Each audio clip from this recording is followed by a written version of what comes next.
La historia del ADN forense comenzó con casos que estremecieron al mundo. En cada uno, la ciencia devolvió justicia a quienes ya no podían hablar.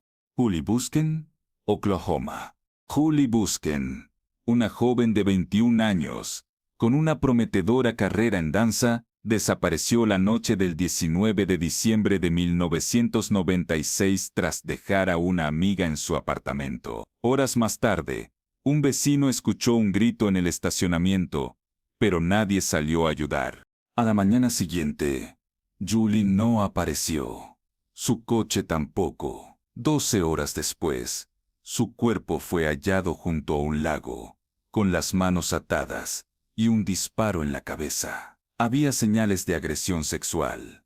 Los investigadores hallaron un leotardo rosado con sus iniciales y restos de ADN masculino. Su coche apareció devuelto cerca del lugar del secuestro, un detalle escalofriante que sugería que el asesino quiso despistar a la policía.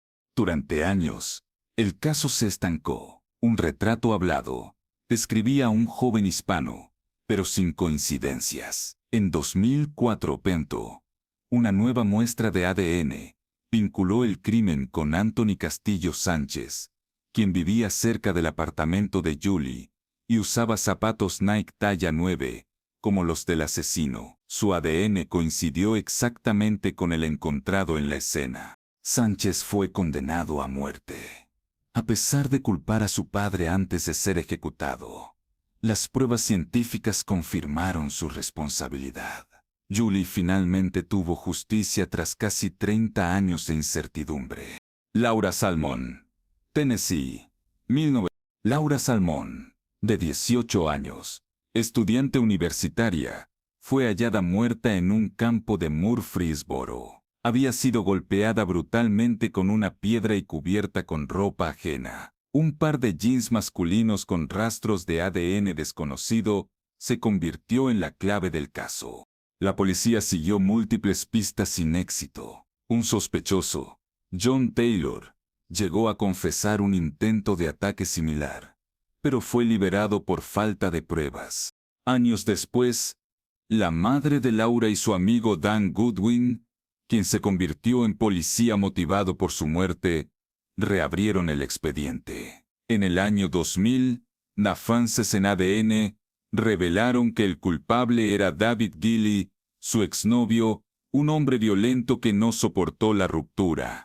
Los jeans hallados sobre el cuerpo contenían sangre de Laura y ADN de Gilley. En 2006, fue condenado a cadena perpetua, cumpliendo la promesa de justicia que su madre hizo en la tumba de su hija. Linda Mann y Down Ashworth, Inglaterra, 1960. En el pequeño pueblo de Narborough, Inglaterra, la calma se rompió cuando Linda Mann, de 15 años, fue hallada estrangulada en un sendero rural. 3 años después, otra joven, Dawn Ashworth, fue asesinada en circunstancias idénticas. Ambos cuerpos compartían el mismo perfil genético masculino, demostrando que el asesino era el mismo. La policía arrestó a Richard Buckland, un joven vulnerable que confesó bajo presión.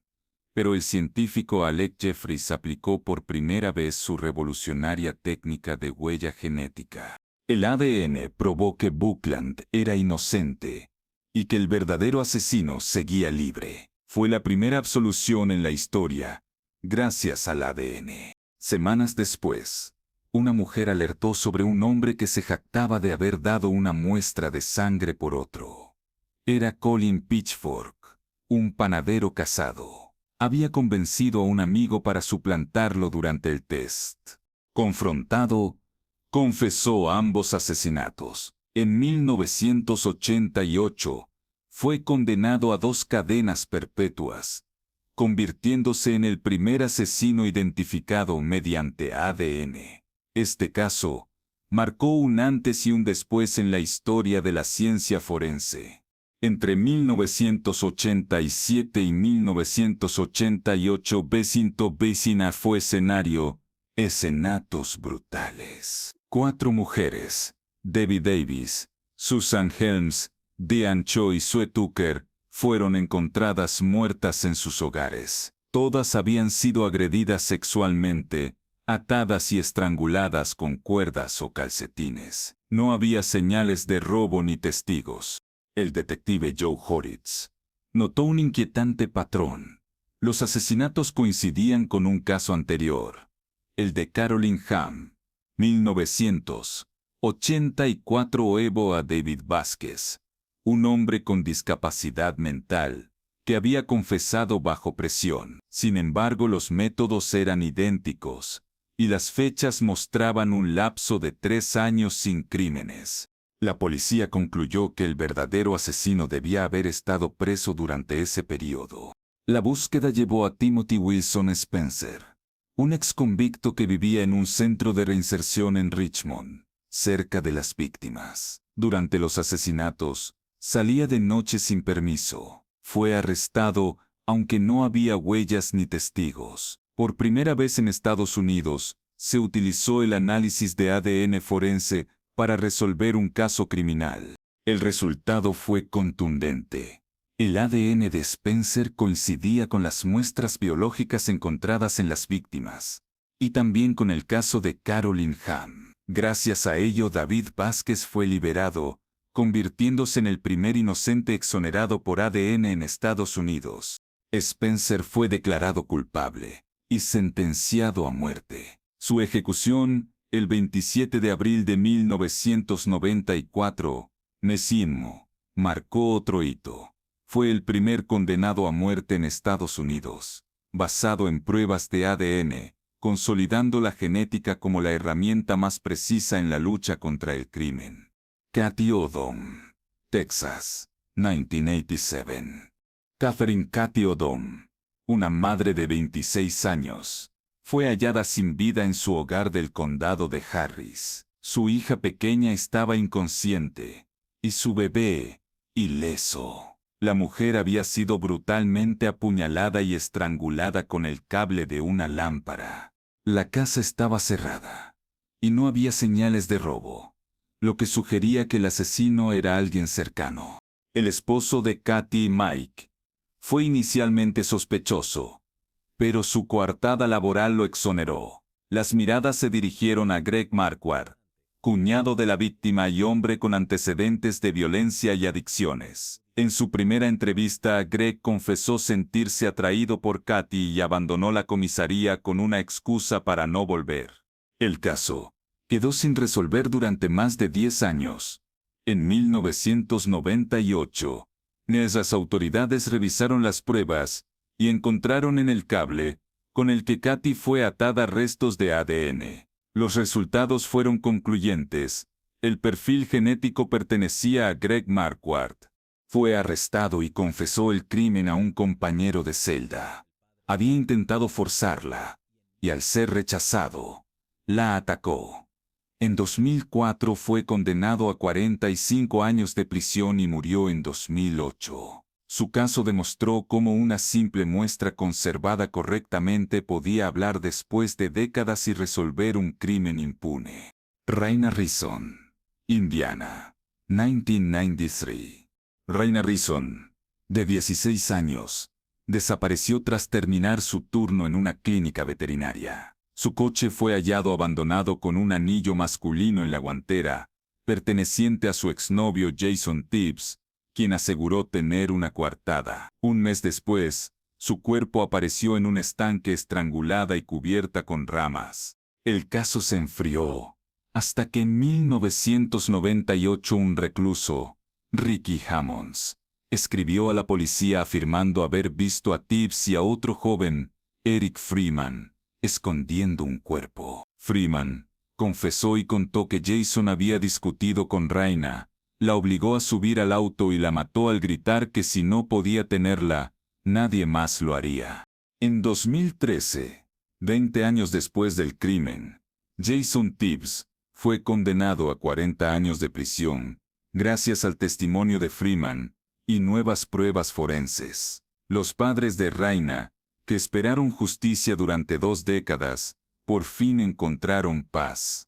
En octubre de 1993, desaparición de Jessica Roach, una adolescente de 15 años, estremeció a la comunidad de Georgetown, Illinois. Había salido en bicicleta y nunca regresó. Su cuerpo fue hallado semanas después en un campo de maíz. Había sido estrangulada, víctima de un ataque violento. El sospechoso fue Larry Hall, un hombre solitario con un historial de secuestros y confesiones falsas. Durante años negó su participación, pero las pruebas de ADN lo vincularon directamente con Jessica y con otros casos similares en distintos estados. Su condena confirmó que la ciencia podía cerrar crímenes imposibles, y también lo convirtió en uno de los asesinos más estudiados por el FBI por su posible conexión con decenas de desapariciones. El caso de Jessica se sumó al de Raina Rison, reflejando cómo el ADN se había convertido en la herramienta que dio voz a las víctimas olvidadas de los años 80 y 90. La precisión genética no solo atrapó culpables, sino que liberó inocentes que habían pasado años en prisión por errores humanos o confesiones forzadas. Cada caso, de Julie Busken a Jessica Roach, mostró la evolución de la ciencia forense. En la década de 1980, investigadores dependían de testimonios y conjeturas. Pero con la llegada del ADN, los criminales perdieron su mayor ventaja: el silencio del tiempo. En Oklahoma, el ADN señaló a Anthony Sánchez. En Tennessee, reveló la culpa de David Gilley. En Inglaterra, liberó a Richard Buckland y expuso a Colin Pitchford. En Virginia, limpió el nombre de David Vázquez y condenó al verdadero estrangulador del sur, Timothy Spencer. En Texas, resolvió el crimen de Katy Odom. Y en Indiana, llevó tras las rejas a Jason Tibbs, décadas después de matar a Raina Rison. Cada análisis, cada muestra conservada en silencio, demostró que la ciencia tiene memoria, incluso cuando los testigos la pierden. El ADN se transformó en el nuevo jurado incorruptible de la historia moderna. A lo largo de estas décadas, cientos de familias hallaron respuestas que creyeron imposibles. El ADN no solo atrapó asesinos, también reivindicó a los inocentes. Cada célula, cada muestra, se convirtió en un hilo invisible que conecta verdad y justicia. El legado de estos casos va más allá de los nombres. Representa la esperanza de que ningún crimen quede impune, y de que, por más años que pasen, la verdad siempre encuentre el modo de salir a la luz. Porque en el silencio de una evidencia guardada, en una prenda olvidada o en una gota de sangre, la ciencia sigue hablando por quienes ya no pueden hacerlo.